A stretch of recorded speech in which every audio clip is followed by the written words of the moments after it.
Shalom saudara terkasih, salam jumpa bersama saya Roman sama-sama MSC dalam renungan pada hari Minggu Palma. Selamat berhari Minggu dan selamat merayakan hari Minggu Palma. Saudara, hari ini saat Yesus dielulukan sebagai Raja saat memasuki Yerusalem, namun dalam waktu yang sama kita juga mendengar kisah sengsaranya. Penderitaan yang akan membawa kita pada keselamatan.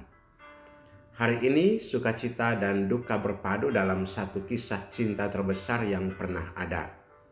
Inilah pintu dalam memasuki pekan suci. Saudara, dalam bacaan pertama Nabi Yesaya menubuatkan tentang hamba Tuhan yang setia. Tuhan Allah membuka telingaku dan aku tidak memberontak, tidak berpaling ke belakang. Yesus adalah hamba itu. Dia tidak melawan saat dicaci, dipukul, diludahi. Dia justru menanggung semuanya dengan diam dan taat. Santo Gregorius Agung berkata, Kristus menang bukan dengan melawan, tetapi dengan menderita. Bukan dengan kekerasan, tetapi dengan kelemah lembutan. Dalam Homilia in Evangelia.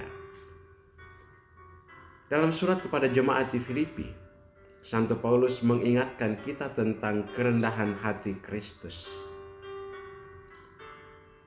Ia yang setara dengan Allah mengosongkan dirinya dan taat sampai mati, bahkan sampai mati disalib. Paus Fransiskus dalam homilinya pada Minggu Palma tahun 2015 mengatakan, salib Kristus tidak berbicara tentang kekalahan, tetapi tentang cinta yang menghasilkan hidup. Salib Kristus tidak berbicara tentang kekalahan, tetapi tentang cinta yang menghasilkan hidup. Cinta itu nyata dalam kisah sengsara hari ini. Saat disiksa dan dikhianati, Yesus tidak mengutuk, melainkan mengampuni. Ya Bapa, ampunilah mereka, sebab mereka tidak tahu apa yang mereka perbuat. Santo Yohanes Chrysostomus pernah berkata, salib adalah harapan kita. Salib adalah cahaya dalam kegelapan. Salib adalah pintu keselamatan. Hari ini, kita tidak hanya mengenang Yesus yang dielu-elukan sebagai Raja.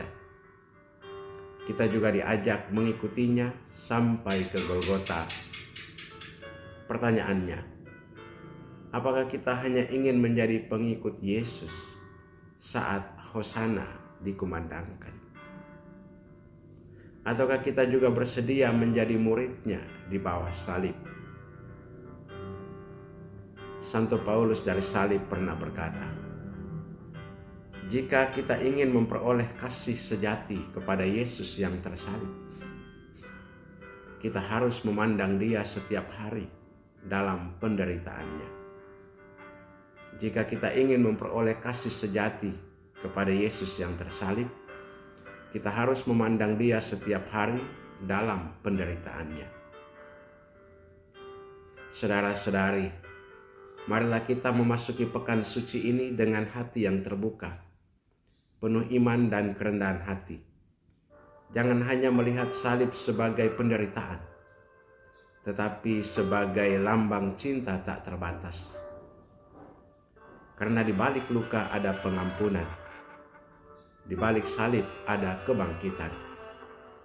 Terpujilah Engkau ya Kristus Raja. Engkaulah penebus kami yang mulia.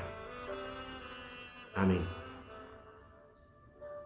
Berkatalah yang mau kuasa turun dan tinggal atasmu, dalam nama Bapa dan Putra dan Roh Kudus. Amin.